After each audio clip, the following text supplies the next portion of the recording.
Blog Forum Gdańsk. Pierwsza międzynarodowa konferencja blogerów w Gdańsku, mieście wolności. Zaprasza Gdańsk 2016. Kandydat do tytułu Europejskiej Stolicy Kultury. I would like to ask you a question about the future of bloggers. Having this example of fashion bloggers.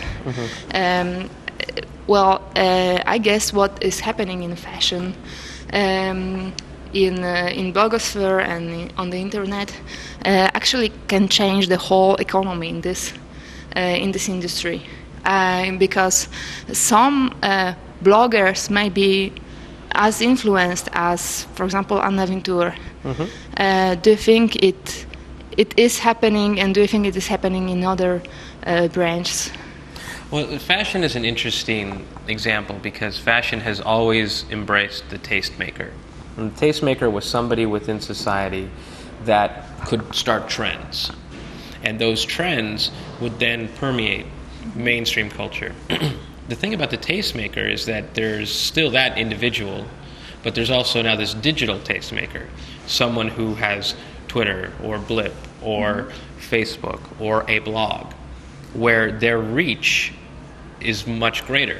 Their ability to influence is much more profound. So in fashion, in consumer retailing and consumer merchandising, or actually any business that is trying to influence the behavior of individuals, must now embrace what this new tastemaker, or also in bloggers what we call the magic middle, people who are amongst us, who are approachable, but gaining prominence in what they do online. And so for a fashion designer, for a brand, for any brand, they have to recognize the power, the reach of these individuals and include them in their marketing, include them in their communication, befriend them, create relationships with them, because they can actually benefit from being associated with them and their audiences. Okay. Yes.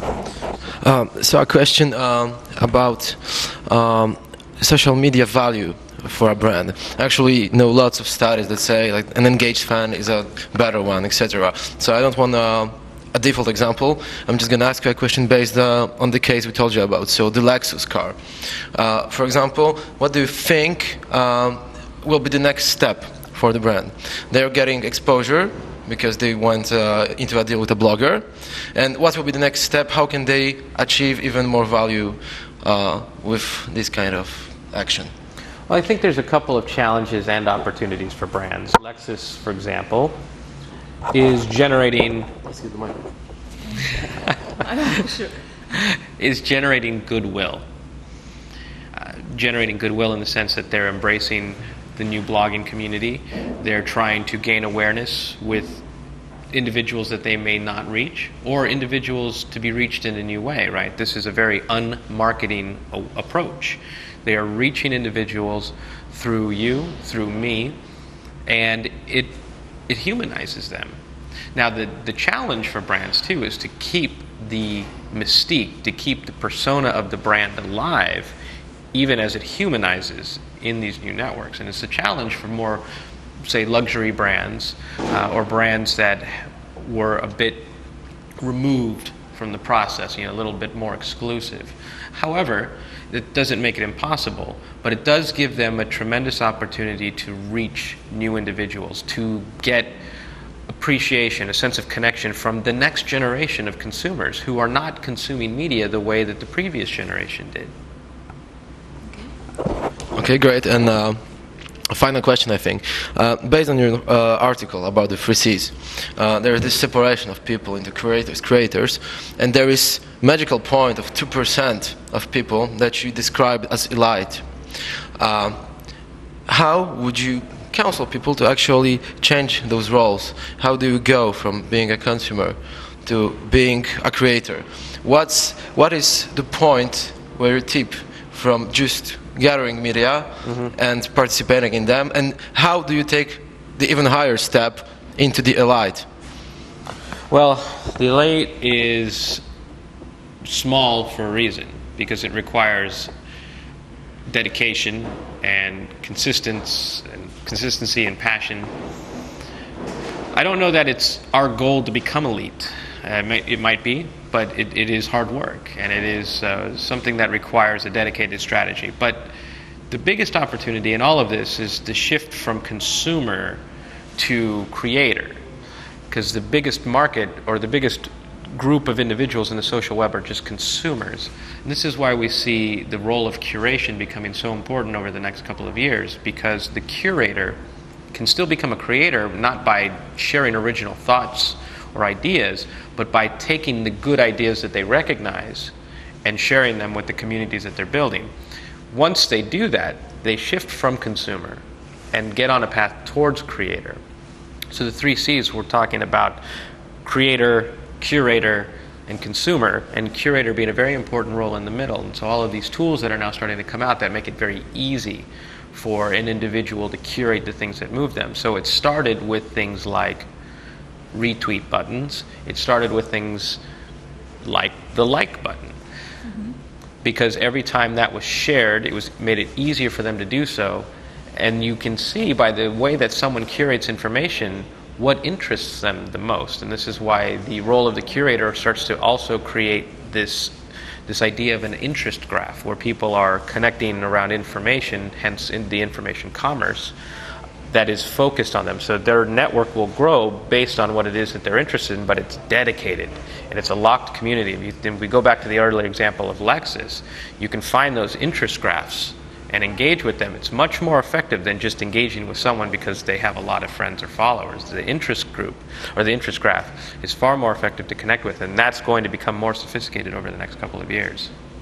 So the role of the curator starts from the like button. It started there, and now it gets a little bit more elaborate with tools like Paperly, tools like Posterous, Pearl Trees. But yes, the role of the curator is going to become a little bit more sophisticated over the next couple of years.